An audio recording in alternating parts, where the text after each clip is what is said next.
Bonsoir à tous, bienvenue à ce flash d'information. L'année 2022 est bientôt sa révérence. C'est l'heure de faire le bilan et tracer les sillons pour 2023. Les membres du gouvernement donnent le ton en se retirant à Yamoussoukro avec le Premier ministre Patrick Kachi. 2 jours de conclave dans la capitale politique ivoirienne. Le séminaire bilan a pris fin aujourd'hui dimanche. Les ministres ont fait le point de leurs activités et présenté les perspectives de l'année à venir. La feuille de route, elle a été dévoilée pour chacun, plus de rigueur, d'efficacité et de visibilité dans les actions pour l'amélioration des conditions de vie et de travail des populations.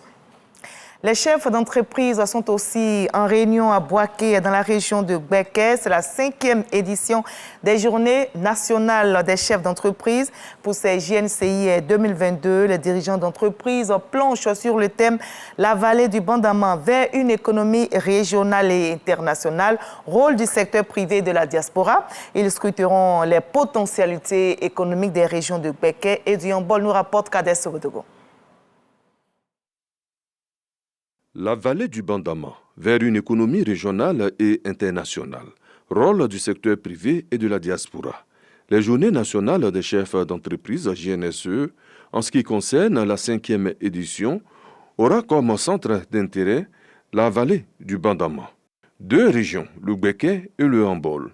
C'est Boaké, chef-lieu de district, qui a abrité la cérémonie d'ouverture.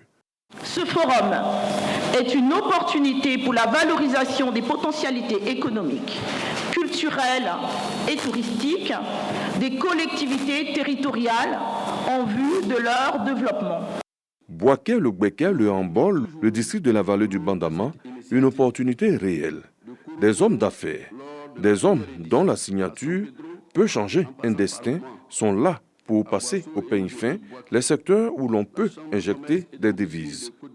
Au nom des approches de solutions, il conviendrait de mettre en place l'arsenal institutionnel nécessaire en matière de renforcement des capacités des entreprises, de responsabilité sociétale, en matière de sous-traitance, afin de favoriser la redistribution aux populations des fruits de ces richesses locales.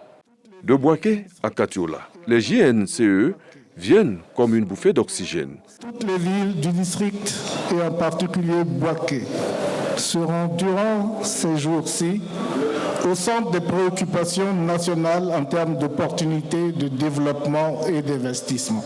Faire du district autonome de la vallée du Bandama, à l'horizon 2030, le pôle économique le plus dynamique et le plus attractif pour les investisseurs, tant nationaux qu'internationaux.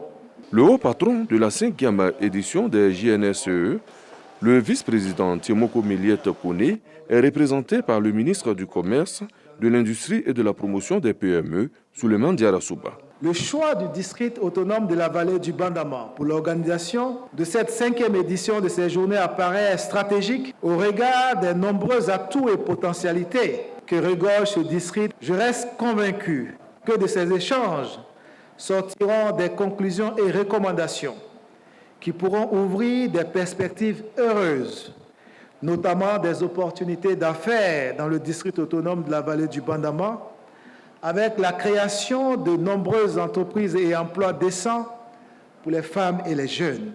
Panel, rencontre B2B, visite, conférence, un programme bien alléchant a été conçu pour cette 5e édition dont la cérémonie de clôture est prévue à Katiola.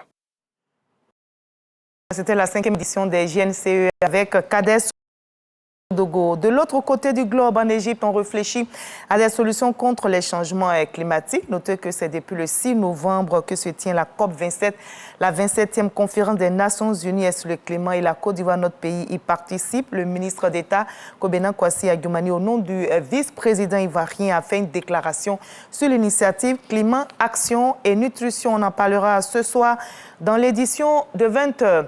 En République démocratique du Congo, les combats s'étendent au nord Kivu, alors que la diplomatie s'active à Kinshasa. Les combats se sont poursuivis hier samedi au Nord Kivu et de nouveaux violents affrontements ont opposé l'armée congolaise aux rebelles du M23, c'est dans l'est de la RDC. Et pour la première fois depuis le mois de mai, des combats ont été signalés dans le territoire de Niragongo, c'est au sud de Rutshuri. Et pendant ce temps, la diplomatie poursuit ses efforts. Le président congolais Félix Tshisekedi et son homologue angolais Lorenzo se sont rencontrés à propos de cette crise dans le Nord Kivu. Suite aux législatives du 1er novembre dernier, Benjamin Netanyahu a été chargé par le président d'Israël de former un nouveau gouvernement. Il dispose d'un délai de 42 jours pour mener à bien cette tâche.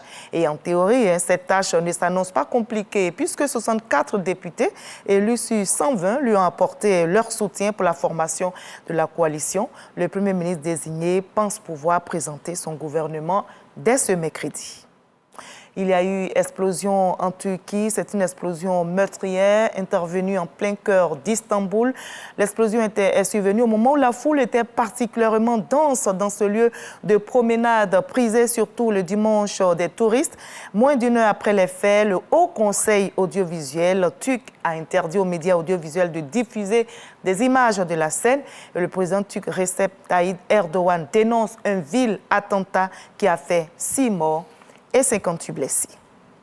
On va se retrouver à 20h, mais juste après ce Flash Info, vous allez attendre 18h45, 1 heure à pouvoir noter, puisqu'il y aura une nouvelle émission intitulée Le Club de la Presse. C'est une nouvelle saison avec des confrères et des invités pour un meilleur décryptage de l'actualité nationale et internationale. Le Club de la Presse est à 18h45. Présentation Kolo Klubali qui recevra 4 confrères. Il s'agit notamment de Boga Sivori et Sylvain Debailly. Ils plancheront notamment sur la révision de la liste électorale et le procès du 28 septembre en Guinée. À ne pas rater, notez 18h45 et après, nous, on va se retrouver à 20h. À tout à l'heure.